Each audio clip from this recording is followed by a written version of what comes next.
Hey, I'm Eric from MountainTop9, and you're listening to Vieira Vault. Grab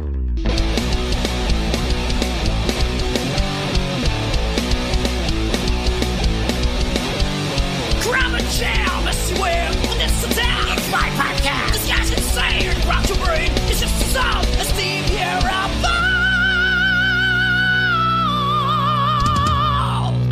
All right, Schmack-a-Magob. I got here Eric from MountainTop9. Hey, Eric, how you doing today? Hey, pretty good, man. Thanks. I'm very glad to have you on here. I got to tell you how I discovered you. And I couldn't stop laughing. It was so funny, man. It was, and it was just one day I was like, I was listening to Never Say Die. And I was like, I want to see what people say about Never Say Die. Because I did a review of it, like, I think maybe 10 years ago already. And I'll talk about Never Say Die later, but I watched your review. I think your review was Technical XC and Never Say Die together. Yeah. And I was watching it, and I really dug the way that you expressed yourself. I like how you express yourself with the songs and such. And we do agree a lot. But we all don't agree on everything. But I got to say, I agree with you more than I don't. And the part that really made me laugh was when you said, and you're not trying to be funny. You were legitimately annoyed by a thing that you saw that says only trust the first 4 or 5 Black Sabbath albums. Right. And the tirade you did after that was gold, man. There's a t-shirt that really fucking pisses me off. It says something about trust only. I forget. The only things in life that you can trust are the first 5 Black Sabbath albums. I think that's what it says. Maybe it says the first 6, but I think it says the first 5. What the fuck is wrong with someone who would come up with something like that? Or they're not a Sabbath fan. If the only Sabbath you like are the first 5, get the fuck out of here. I mean, come on. Seriously, I'm almost speechless just thinking about that idea that someone would only like the first 4 albums or only the first 5. Open your mind. Expand your horizons. If you're a fan of Tony Iommi's guitar, how the hell can you only like the first 4 or 5 albums? The man put out so many fucking great riffs, so many great leads after that. That man is Black Sabbath. So broaden your horizons. Listen to more. You got to go past Volume 4. You got to go past Sabbath, Bloody Sabbath, because there's more great material there. That really irks me, stuff like that. Acting like the only cool Sabbath albums are the first 4 or 5. Jesus Christ. Whatever. It's true what you were saying. It's like, how can you be a Black Sabbath fan and not like explore them after Sabbath, Bloody Sabbath, or Sabotage? You're missing out on so much. Definitely. And it's so true, because there are some albums later on that, look, I'm a Black Sabbath. My favorite band of all time is 70s Black Sabbath. Nothing against the later stuff, because I love it all. I love pretty much everything. There is one I don't like, and you don't like it either, I notice.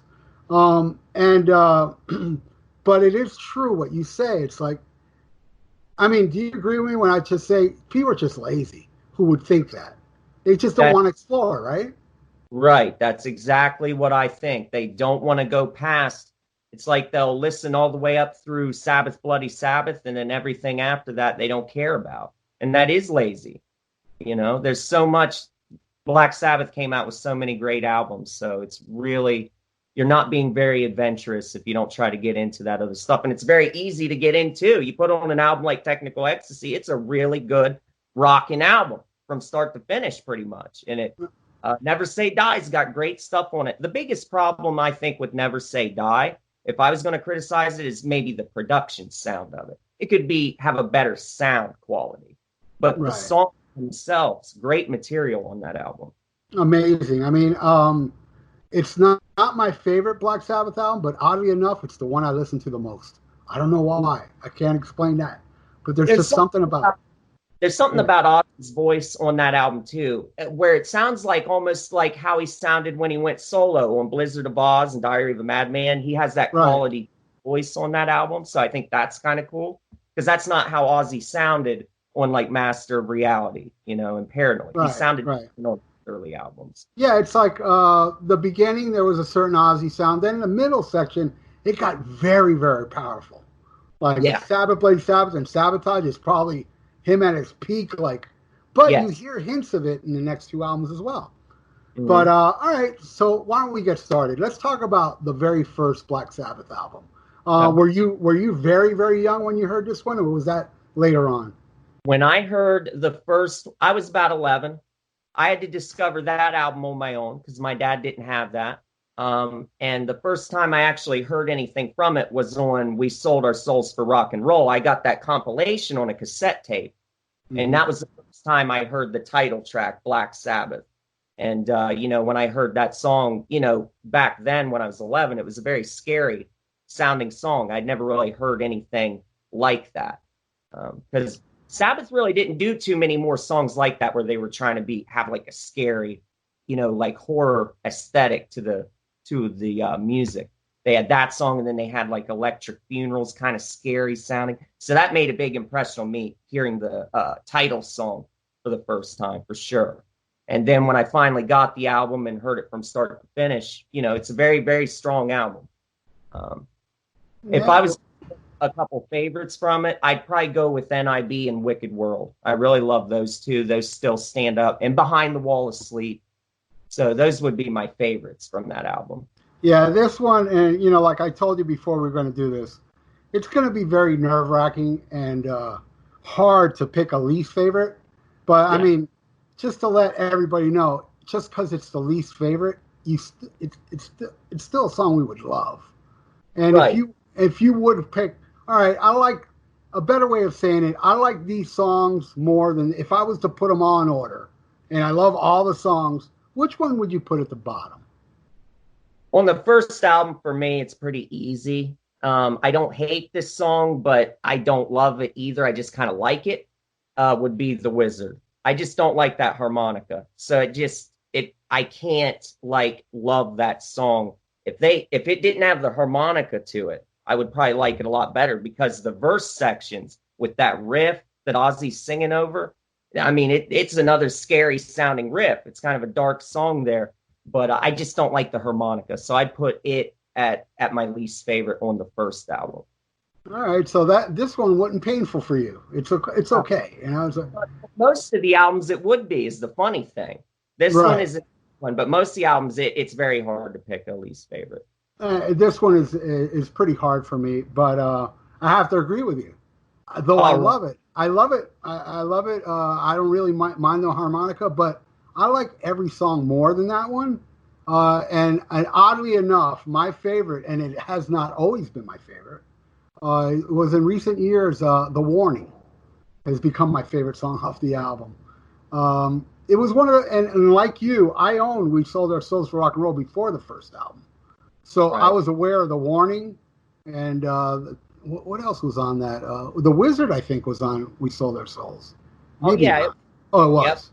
Yep. And, It was. yeah, that would be my favorite, and The Wizard would be my least favorite, though I love it. So we're going to go now to Paranoid, the Okay. second album, and I believe that's one that you had really young, right? Oh, yeah. Your dad had it. Yeah, Iron Man was one of the first songs I can remember where I was like, that's Black Sabbath. I remember seeing the video for that on TV. And so, yeah, I remember hearing War Pigs and Paranoid and Iron Man. Those were always around those songs. So, but if I was going to pick a favorite on the album right now, because these things kind of change, Yeah, same with me. And I don't know about you, but there are times my favorite Sabbath albums change too. Oh, yeah, definitely. Yeah, these things are fluid. It doesn't stay the same all the time. But I would say right now, if I had to pick a favorite song, one that I'd want to put on that album, it would be Planet Caravan, oddly enough. Oh, It wouldn't wow. be their songs. It'd be that song. Because there's something about that song, it's never gotten old to me. I've never overplayed that track, and it has a really haunting quality to it. So I would probably put that it's my number one, and Hand of Doom. If I had to pick a couple, Hand of Doom would probably be my second favorite. And would you have a least favorite? Least favorite on that album. Ooh, that's hard because this is one where it's hard to pick. I guess I'd say Fairies Wear Boots. I guess if I had to pick one least, I'd put that one. Well, yeah, my favorite would be Electric Funeral. Oh, It that's was a good. Yeah. yeah, it was a, and that was the first introduction of Black Sabbath because I shared a room with my big brother and he owned, and I'm much older than you, so I'm talking about when it was released, maybe a year or two after, or mid '70s, early '70s, and back then, it was pre-Satanic Panic, but still, it was because we didn't have that much evil in music back then, and I was very God fearing because when you're a kid in the early '70s, you got installed. You have to be good or you're going to hell. And when my brother would play Electric Funeral, I'd run out of the room because I really thought, listening to this, I'm going to hell. It's that provocative, evil sounding that it just scared the hell out of me, and it made such an impact that later on, now it's like, man, that riff, that opening riff is just, I don't know. I think it's one of the greatest Iommi riffs. It's just, and just the way Ozzy delivers it with that creepy voice. Yeah. And and I hate to say this because I do love the song, but I'm gonna have to judge it with Burnout Factor. It would be Paranoid. I love it, but it's the song I wouldn't really. Rat Salad to me is kind of like Hand of Doom. They separate it, but it's the same thing, right? Yeah, I thought the same way in my head. I was thinking along the same lines. I thought about saying Rat Salad, but I was like, is that really even a song? So, yeah. To me, it's Hand of Doom, but they just split it, because it fits so well. All right, and we'll discuss what's our favorite Sabbath album of the '70s when we're done with this. So now we're going to go into Master Reality. I mean, was this the one that you knew at a young age as well? Oh, yeah. By the time I was 11, I had, went out and bought the cassette tapes of every 70s Sabbath album. So, yeah. Yep. Grew up listening to this one a lot. Did this one get you right on first listen? Oh, yeah, because this is a very catchy album. Master of Reality, it's very strong. It's very consistent throughout, too. You don't have too many dips on this album where something kind of is real jarring and you're like, what's that song? In Paranoid, you have stuff like Rat Salad and you have stuff like Planet Caravan. I know you've got Solitude towards the end on here, but for the most part, it's just a chunky, heavy, lumbering album, and it has that consistent tone all the way through. But I would probably say After Forever and Lord of This World if I had to pick two favorites on here. And if I had to pick a least, this is hard. I guess I'd say Sweet Leaf is, if I had to put one, if I was ranking them, Sweet Leaf would be my least favorite. But After Forever, it's just a crushing song. And the great thing is I got to see that song performed live when they did the reunion tour in '99. I went and saw them in Pittsburgh. And they did that song. I couldn't believe they played a song like that because that's basically a deep cut. That's not a really, well-known song to the average person that goes to one of those shows. So, and it was heavy. It was great hearing that riff, in the live setting, that verse riff and After Forever. So, yeah. Amazing. And it's an amazing album. They down-tuned. And, yeah. I mean, a lot of stoner bands owe their career to that album, I think, the whole down-tune thing. Yeah, I always sound like a broken record, but when it comes to Black Sabbath in the '70s, I have nothing bad to say. Still a couple albums coming up, a couple songs here and there. But, it's extremely difficult for me to pick a least favorite. And I love the song, but if I had to pick the bottom, it's one of your picks.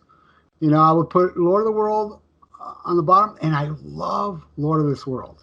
I love it. It was never performed live till they did the reunion album. I don't know if you're aware of that. And I saw them do it live. I think they only played After Forever, and they played Into the Void at the show I went to, but they didn't do Lord of This World, I don't think. No, I'm talking about that live reunion album where they recorded in Birmingham. They played Lord of This World for the first time. Well, that was the first time they played it. Oh, okay. It was never done in it. it's kind of like Under the Sun. I really wish I would have saw them do that live, but of course they didn't do that at any of the shows I saw. So I did see them play Under the Sun live, but it wasn't with Bill Ward. It was that oh 13 tour. They actually did play it. I was amazed. yeah, Um, yeah, but you too. uh, my favorite song is my all-time favorite song from Black Sabbath, and it's a popular, probably the most popular one on here is "Children of the Grave." Um, I can't put into words why. It's something about that build-up and Yeah, how it kicks in, and just everything else, and the creepy ending with the feedback. yeah, It's my all-time favorite Black Sabbath song. I mean, I know it'd be like, oh no, it's well, I don't want to discuss that song till later because my second favorite would be a lot of people's favorite because it's such a deep track, But I can't right. help it. Even though it's a popular song, it is my favorite off it. Now we're going to 9 times out of 10 my favorite Black Sabbath album, but sometimes it fluctuates with other albums. But Volume 4. Yeah, What an amazing! I mean, this is just, how you were talking about earlier, how Master Reality doesn't really dip much. This one dips a lot. It does a yeah. lot of. This one is adventurous. Yeah, it really does. It takes you on an adventure. There's something to me. It's like, I don't take drugs, but when I listen to it, I feel like I'm on drugs. It gives me Right. some kind of high. You Mm-hmm. know, it's Yeah. just an amazing song, amazing album. Um, and is this one that you discovered after We Sold Our Souls or before? Probably right around the same time. Yeah. And I would say if I had to pick a couple favorites on this one, it would be Under the Sun and Snowblind. Those are the two right now, I would say, are my tops on this one. And I'd put Changes as my least favorite. Right. Just Yeah. Just doesn't do much for me. It's not a bad song. It's one that you can kind of listen to a few times and you get the gist of it, and I just don't feel like returning to it that much. No, I do love Change It a lot, but it is my least favorite on here. Yeah. My favorite, man, it's, well, like you're doing two, I guess I'll do two as well, would be Supernaut and Cornucopia. Uh, Those will be my two favorites. There's something yeah, about that intro to Cornucopia. I mean, you can't get doomier than that. exactly. It's another scary sounding riff. There Yeah. you go. Yeah, just an amazing album. This is an album that Tony Iommi did not like that album cover, and Right. soon after is when Tony Iommi took center stage, Mm-hmm. and the rumor is he took center stage because of that album cover. You know, Oh, that's the rumor. I like you, and something that you bring up a lot, and it needs to be known, even though it's out of print. To me, Doom Let Loose is such a great Black Sabbath book. If you want to learn, from Martin Popoff, he did another one called Black Sabbath Facts. That's great. Have you seen that? I read that one, Black I've Sabbath seen Facts. one. I've seen that one, but I never bought that one. I do have Doom Let Loose, and you're right. It's a great book. You can learn a lot from that one. And he's fair. He covers every era of Sabbath. So I like Right, that. and he talks about each song, what went into the albums, Right. and it's just a very, very important book. And Sabbath 4, I mean, Volume 4 is, to me, hey, look, it's my favorite album from my favorite band. So that says something. Yeah. And then we go into what I feel is even more experimental, Yeah. was Sabbath Bloody Sabbath. Yeah. What do you think of Sabbath Bloody Sabbath? I really love it to this day. I think it's a great album. I think from for me personally, from the 70s era, Sabbath Bloody Sabbath is kind of like how Heaven and Hell is for when I think of Heaven and Hell, I think of it as almost like a work of art. It's a very majestic album. I kind of feel the same thing can be applied to Sabbath Bloody Sabbath. It just seems to be striving for so much more than what they had in the past. And my favorite, the title track, the opening song, if I have to pick my number one favorite off this album, it's got to be that one. It's just such a magnificent song. And I agree. it just goes through so many different emotions. It's got great riffing. Ozzy just sounds fantastic. It's unbelievable how good he sounds. on that song. And so many bands have tried. They try to do covers of that song, and they always sound stupid when they try to do vocal. No one can do it like that, so I don't even know why bands bother trying to cover that song in particular. It's really hard for people to sing. And but I'd pick that one, and probably Killing Yourself to Live would probably be my two favorites on this album. You would have a least favorite on it? I guess I would probably say Spiral Architect. It's not a bad song, but if I would put it my least favorite. Right. Yeah, I agree with you 100%. Sabbath Bloody Sabbath is definitely my favorite song on here. I really love National Acrobat.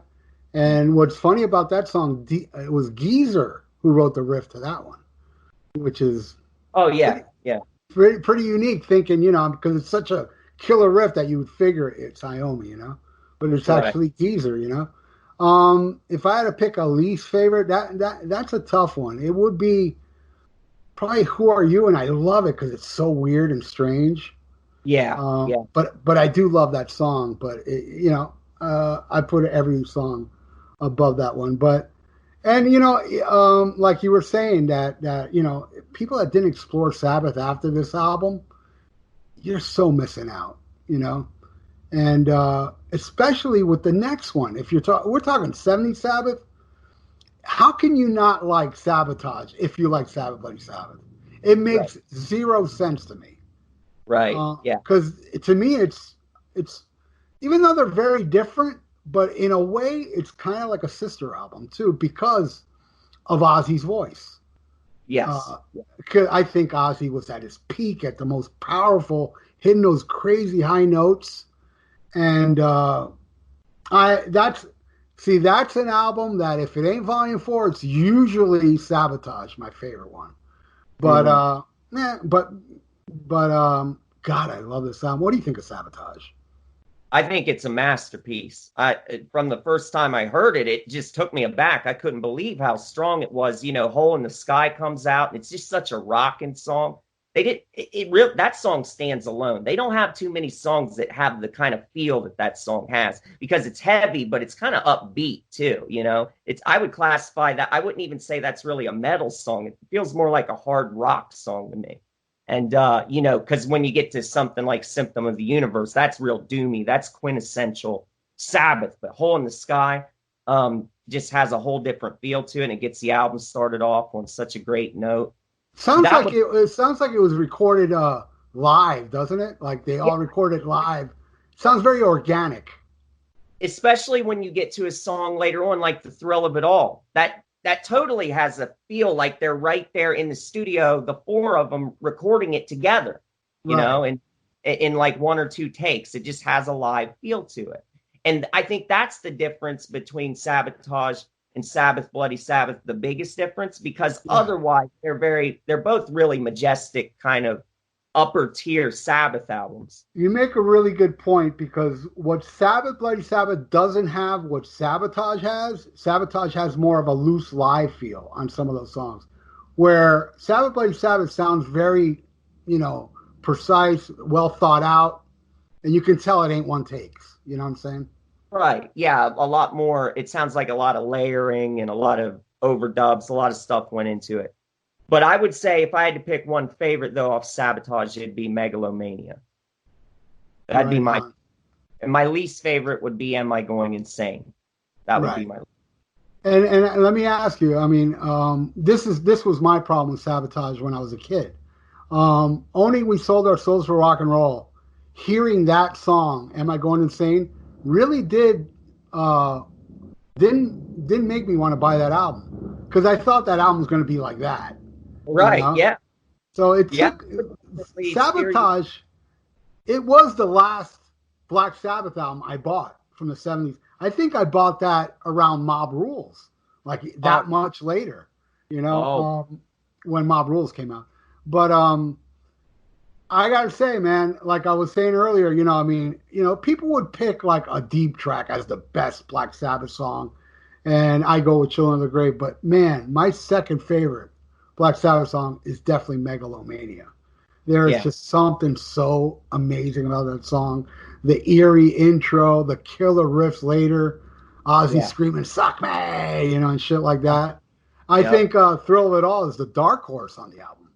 I think Yeah. that's one that doesn't get talked much with Black Sabbath fans, because when Black Sabbath fans that talk about, really analyze, it's usually Megalomania and the Writ people, which are great songs, don't get me wrong, but not a lot of people talk about Thrill of It All, and I think that song is so good. Yeah. It's such an amazing track, It's an overlooked song for sure. Yeah. And let me ask you this, because I seem to be the minority on this. A lot of people don't like how Symptom ends. I actually love how it goes into that kind of. Oh, yeah, I like that. Yeah, I think it's kind of a nice contrast to the rest of the song. And I think it's kind of, I said this in a review I did for this album, but it's kind of seems kind of cynical to me after all the lyrics that were in Symptom of the Universe in the whole first half. And then to have these kind of, I don't know, it's kind of like peace and love style lyrics. Right. It's kind of, I don't know. I take it in kind of an amusing way. It doesn't seem serious to me. I like it. I don't mind it. It reminds me of stuff that they would do live. What's that thing that they would do live? Sometimes I'm happy. They would do like this. It reminds me of that. So I like that. Lots of times when Ozzy was coming up with the melodies to the songs, when they'd be jamming and before Geezer would write down lyrics, a lot of the stuff that Ozzy would sing, he would sing like these boy-girl love type lyrics. Like if you've ever heard the first stuff they did for Paranoid. Song Paranoid, right? Yeah, so it just kind of makes me feel like, well, that's stuff just coming off the top of Ozzy's head, so it kind of fits. So I think that's something that a lot of people take for granted is melodies. Vocal melodies are very important, and if you listen to these vocal melodies, right, he may not write a bunch of lyrics. He did write the very first he wrote Black Sabbath. I mean, those are Ozzy lyrics. He wrote Fairies Wear Boots. He wrote the Writ. It's not like he didn't write anything. People just think Ozzy's useless and they just go in there and sing this. But the way they do it, and both Iommi and Geezer has praised, and Don Airy as well, they think they call Ozzy a genius when it comes to the melody he comes up with.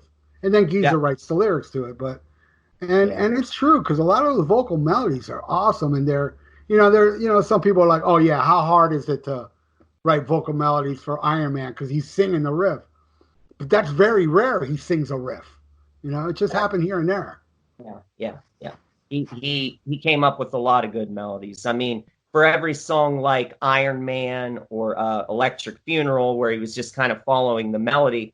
But then you get to songs, like we were talking about Never Say Die. I mean, he's not following the riff patterns on that album. He's doing all kinds of stuff and all kinds of vocal acrobatics on, these past few albums we're talking about. So it's very important. And then when you get to Ozzy solo, Randy Rhoads and Jake E. Lee, they weren't writing riffs that you could follow like that anyway. Ozzy was singing across all kinds of, different riff patterns on those albums. So I don't really think that's so much his fault. That's kind of a cop-out when you'd hear Tony Iommi say things like Ozzy would follow the riff, but Ronnie would sing across it, so you could do so much more. I think it was really more that kind of like Tony would just kind of got into a comfort zone sometimes, and he would write like stuff like that for Ozzy, but really Ozzy could do so much more just given the opportunity. That's why when it got to like Blizzard of Oz and Diary of a Madman, I mean, it's incredible all the stuff he does on those albums. Historic albums, man. And you can't, I mean, that's one thing. I mean, everybody thought that's it for Ozzy, Nobody thought he was going to achieve anything, and look what he did. Amazing. Yeah. But he's surrounded. As long as he had good musicians around him with what he could bring to the table, I mean, there's the proof right there, all the great stuff he went on to do. Bob Daisley is criminally underrated, not only as a lyricist, because those lyrics are amazing, but you listen to a song like Waiting for Darkness and stuff like that. And his bass playing, if you listen to those early Ozzy albums, the bass playing that's going on.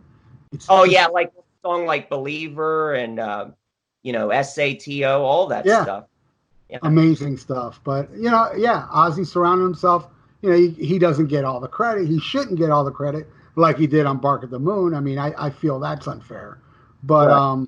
but he should get credit as a melody writer. People should understand. I'm in a band, so I know how important melody should go with songs. You don't want to do Iron Man. You don't want to just follow a riff. It's okay to do it now and then, Right. but you listen to the melody of Supernova, for example. What he does on that. It's just Yeah. it adds so much to it. And Yeah. people just love to hate.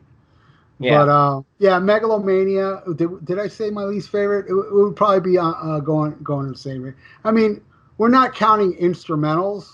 No. Though Superstar is awesome, but it's very odd. It's a Yeah. very odd one. All right, Did you ever so see that video, Black Sabbath Story Volume 1? Did you get those I have videotapes? them. I have both volumes. Yes. Yeah. They played that song in the intro on that video, and it was really cool, like the montage they have of 70 Sabbath, and they have Super Czar playing over it. So yeah, it's pretty cool. It's a cool Yeah. tune. It's not one Oh of my yeah. favorites. I do like it. Yeah. It's creepy. Yeah. I didn't know it at the time, but the very first time I ever heard Superstar was the very first time I saw Black Sabbath was on the Heaven and Hell tour in 1980. They opened with that, before they went into, I think it was War Pigs. They opened that because I saw the tour after I recorded on the stereo King Biscuit Flower Hour. And you hear the very end of Superstar going into War Pigs, but, the first time I heard it complete was there, and I'll never forget that show, man. There was it's kind of like in the nosebleed section. There was some older guys up there saying, "Fuck this shit, Ozzy." They were just like, and man, Dio came out, and I heard a lot of stories how Dio got a lot of shit, but Dio stood his ground. He didn't give a fuck. Right. But yeah, a lot of people weren't expecting. Wasn't really. They wanted Ozzy. Because Ozzy's such a figure, such a great stage presence, Yeah. But all right, so I guess we discussed Sabotage, and then we go into Technical Ecstasy, which is another latecomer for me. But you know what? I think I even got Technical Ecstasy after Sabotage. Now I think about it, maybe a year after. But it's an album that. Back then, I never ever hated it. Don't get me wrong, but it was something I wouldn't put on often. I would listen to it. I was like, yeah, it's no Sabotage. It's no Master Reality or so. But I would play it now and then out of respect. But Right. now it's like this album is amazing. Yeah. But Yeah. it does contain the first song that I really dislike from Black Sabbath. Do you like every song off this album? No. There's one that comes instantly to mind that I don't really care for. I don't hate it, but I wouldn't say I like it. Yeah, And I'd even go as far as say the one I don't like, I hate. oh, which Yeah, one's that? She's Gone. Oh, Is she's that gone. That one. See, is I think that one's okay. is that the one that is your least favorite on there though? No, It's All Right's my least favorite. All right, and I really like that one. It's Yeah. it's different. It's not Sabbath at all, No. but I do like that. Guns N' Roses played that. I don't know if you're Really? aware of this. Oh yeah, I remember. I heard about that or read about that. Yeah, Yeah, but I never saw it. I never saw that on a video clip of it or anything. there is a YouTube video of Axl playing that song, which is odd, out of all songs, Right. Yeah. But man, this album, I really love Gypsy. Yeah. For the longest time, my favorite was All Moving Parts Stand Still. It's a unique subject matter. It's the President of the United States that's a transvestite. Yeah. That's what that song's about. Weird. Super weird. But as time has gone on, my favorite song, and I would even put it in my top 10 favorite Black Sabbath songs, is You Can't Change Me.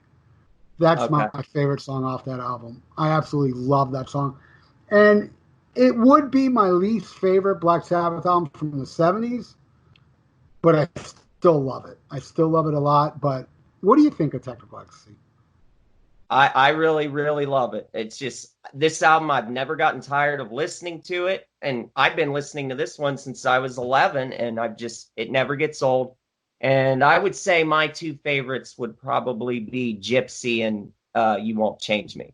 I mean, those really stand out to me. And yeah, least favorite would be It's All Right. But Gypsy is such an amazing song. I just love it. I love the closing of that song. It just has this really mysterious feeling to it. So I just really like the feeling that song gives you. And that middle section with the echoey vocals and the keyboard. Yeah, it's a weird experimental song, and it's hard rocking, but then it's haunting at the same time. It's just got all these different elements to it. And You Won't Change Me, that's right up there. That's really close with that one. One song that I got tired of from this album, even though I wouldn't put it as my least favorite or anything, would be Dirty Women. But that's just because of how many times I've heard it. And they would play it when they did the reunion tours. They kept playing that song and playing it and playing it. So over time, I kind of got tired of it. But yeah, great album for sure. You know what? I'm not too crazy about Rock and Roll Doctor, though. I mean, I don't hate it, but I'm not too crazy about that one. It's okay. Yeah, it's okay. I was really surprised when I saw the Born Again tour. They played that song. I couldn't believe it. Right. Ian Gillan must have liked that one. Yeah, I think that's played it. Supernaut and Supernaut and Rock and Roll Doctor, they pulled out. I was like, wow. I wasn't expecting this, But all right, now we're going into and I think the reason why this one is probably the one I play the most, but not my favorite, but why it's very special to me. I don't know if this happens to you, but when a band you love, you get into, and you're really into the band, and then their next album comes out, so it's the first album you buy from this band you already like, but you buy their new album for the first time. That was me with Never Say Die. And something about buying it when it was brand new, but I'll tell you this, as a kid, I never really ventured on side 2 much. I loved side 1. I wasn't too crazy on Hard Road, but I loved the first 3 songs. But, I remember playing side 2 but it didn't grab me. Now, my God, Yeah. It's really other than, and I'm glad you said this, because I got a lot of complaints from people online that said, you're fucking crazy. Breakout is awesome. I'm like, I don't get it. And then when I heard you say it, I think you were the first person ever to agree with me on Breakout. It's just a mess, Yeah. I was like, that's just a terrible, terrible song. Now, my favorite, and it's been my favorite forever, is Junior's Eyes. I don't know if you heard the Dave Walker version, but it was bad. Yeah, I heard. Yeah, I looked it up on YouTube like 10 years ago or something. Listened, they had it up there, and I heard it. Yeah, not good. Maybe, yeah, and I was thinking, well, maybe I'm too used to the Ozzy version, but it was just bad. And I love Johnny Blade, but I gotta say, man, and maybe, it sounds like it may be my favorite one day. I don't know why, but there's something so special about Air Dance to me. Yeah.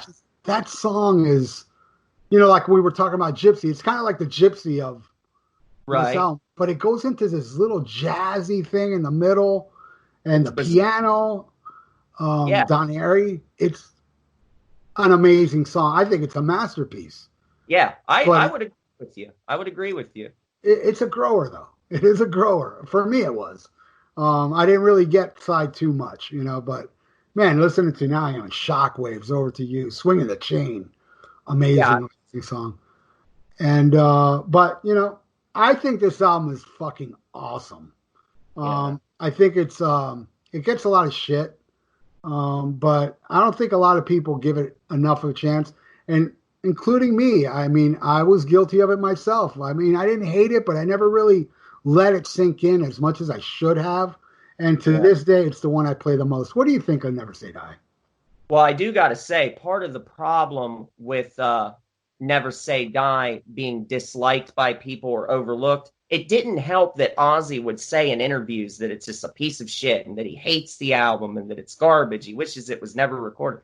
Because when people read that or see him say that in an interview, that steers them away. And then they don't even give the album a chance. They just take his word for it. So that didn't help. But I think it's a great album. And I love the way, like I said earlier, I love the way Ozzy's voice sounds on this album. And, I love Johnny Blade, Junior's Eyes, like you said, and Shockwaves, too. Awesome. Song, or Shockwave. I get confused because Ozzy, there's the live recording where he introduces it. I can't remember if it's Shockwave or Shockwaves. I think it's Shockwave. It's with an S, I think. Shockwaves. Okay. But that's a great tune. That's one that sounds like it could have been on Sabotage. Because it's got a similar feeling, how it kind of takes you on an adventure and goes through its peaks and valleys. It's got rockin' riffs and different vocal melodies going on and stuff. So I really love that one. And it has a really nasty guitar solo, what Tony does. That sound he has, it's like really nasty. I love it. I love that song.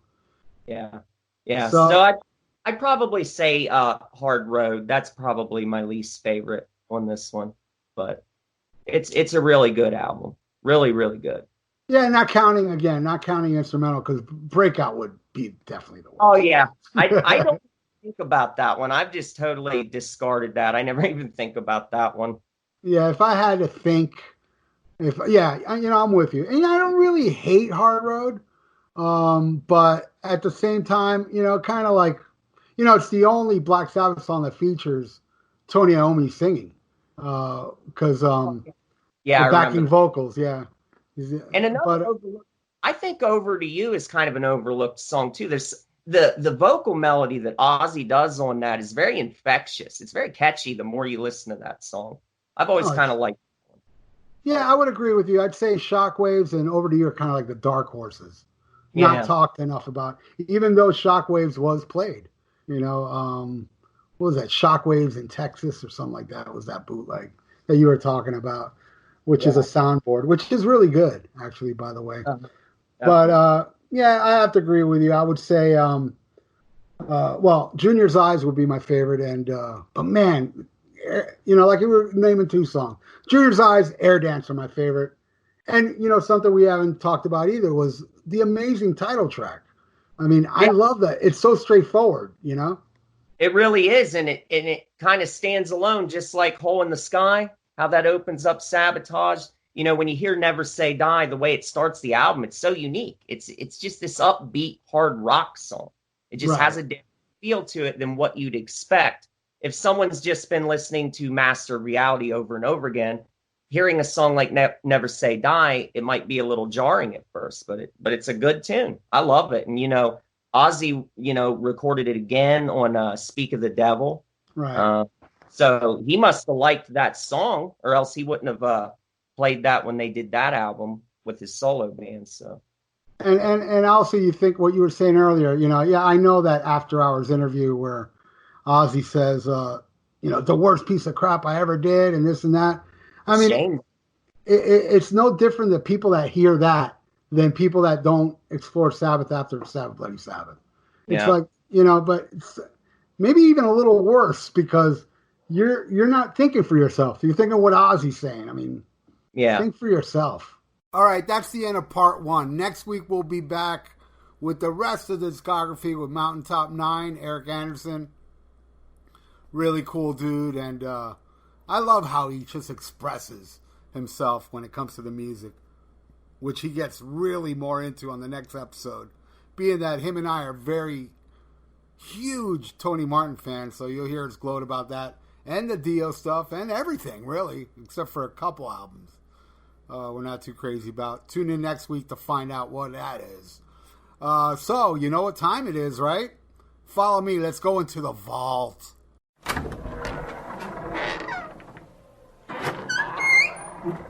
All right, we're in the vault, and I'm going to play you something very rare by Black Sabbath. It's so rare, I don't know where it's from. So maybe somebody listening can tell me, where was this recorded? It sounds awesome. It sounds like it's a live album or off an FM recording. I can't find where this is from. So, and it's rare. It's a song that they only played on that tour from Technical Ecstasy, which used to be my favorite song off the album, but now it's You Can't Change Me, or You Won't Change Me. This is a very rare recording of Black Sabbath in 1976. If you know where this is from, let me know. This is them doing All Moving Parts Stand Still. Oh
Black Sabbath, All Moving Parts Stand Still, live 1976. Where? I don't know where that's from, but I know it sounds amazing. Anyway, that's the end of another Viera Vault. Just a heads up in case you don't know. Yesterday I put up a Dio documentary. It was the 10th anniversary of Dio's passing. And I made a documentary, and it's on the Almost Human Facebook page. Check it out. It's gotten, as I'm recording this, not even 12 hours after I put it up, it's up to 1,400 views. Amazing. And glowing reviews. Everybody seems to love it. So check it out when you have the time. And next week will be part 2 of the Black Sabbath discography with MountainTop9. And MountainTop9, check out his YouTube page. If you like horror movies and Black Sabbath talk, and he loves Kansas and Merciful Fate, I have a feeling he'll be back on the Viera Vault talking about other bands. But check him out next week. I think it's even better next week because we really go into a lot of albums, and it's a longer episode. So, hey man, thanks everybody for listening. And this podcast you heard tonight will also be up on the Almost Human, a video version of it, later tonight at 8 p.m. Central. Eastern. May 17th, 2020, in case you're listening to this much later. So you all rule. Thank you, especially if you're listening to my voice now, as I say always. And look at me, man. Every damn week I've had an episode up for months now, and I got 4 more episodes, I think even 5 more episodes to put up. So we're going to, so far there's over a month worth of episodes. Viera Vault's kicking ass just as much as you kick ass. Thanks for listening, everybody.